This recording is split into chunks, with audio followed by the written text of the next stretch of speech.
Well, thank you very much, everybody. But before I really get started, there's 4 things I want to share with you. And these 4 things is something that I experienced on my way home yesterday after work. And the first of those was on the train. I heard someone celebrating to their parents that they confirmed the completion of their masters to go from Oxford. Brilliant.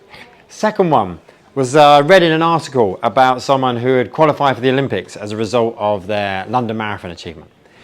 Thirdly, as I left the station, bam! I see someone get hit off their bike. Taxi driver nails this poor cyclist, breaks their leg because they were on their phone at the time. And finally, I booked a holiday to Dortmund to celebrate a birthday. Now, none of those things are true, but one of those things you remember more than the other, and you've already forgotten where I booked my holiday to celebrate my birthday. Now, for some reason, we love negativity. We thrive on drama. So we remember the cyclist that got hit. And negativity seems to thrive in everything that we consume. In fact, when there's published pieces of work, there's 2.5 times more negative stories than there are positive stories.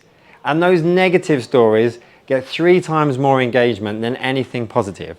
So why do we love drama? Why do we love negativity? Negativity sells. Negativity grabs our attention. And that's maybe something that we've inherited. If we think back to caveman times, maybe we needed that to survive. Maybe we needed that to thrive.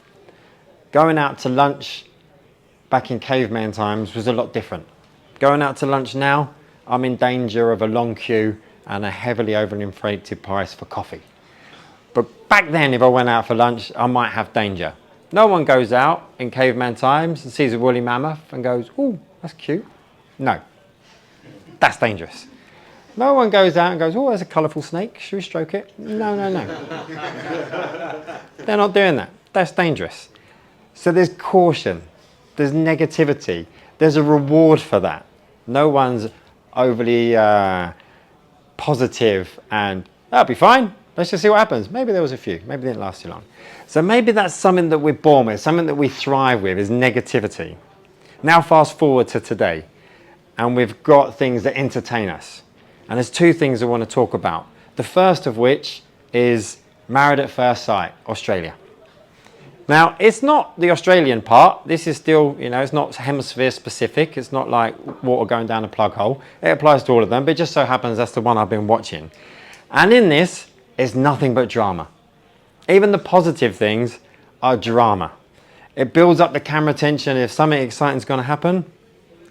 And it's either negative, great, brilliant. Cliffhangers, it's negative. We want to find something shocking. We've got these lunatics on the show. We've got women on there as mad as a bag of squirrels.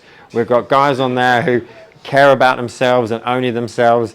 And we thrive on it. We love it. We look forward to that negativity each time. But the negativity is always short. It's something that gets us from one stage to the next. And when we stay with it long enough, we look and see what the successful relationships look like. We care about what it looks like, the positives in the long run. So we have short-term negativity because we love it. We thrive in it. We get engaged in it. But the positives come from us on the long-term side of things. Another example of that is when I look at Elon Musk and how successful he's been in his businesses. Now, this is a guy who set up PayPal. Pretty handy. This is a guy who revolutionized electric cars. Fantastic. We see them everywhere. This is a guy who's decided to pair up with NASA to see if he can bring down the cost of space travel. That's pretty impressive. But when you look up Tesla Cybertruck, on the first few pages of Google, all you'll see is the failures, all you'll see is the negativity, all you'll see is the things trying to bring them down. Yet in the long run, it's the positivity that has the biggest impact on our life. It's the positivity that gets us to what we really want. So when we look at these different situations, when we're looking at how do we live our lives with negativity and positivity, instead of trying to think of ways in which we can maybe turn that negativity around, we hear a lot about that, turn that frown upside down, turn a negative statement into a positive statement. That might well work. But what I'd recommend still is to lean into that negativity. Lean into it, accept that negativity. Those 10,000 failures that lead to success. You need those failures along the way. Brilliant.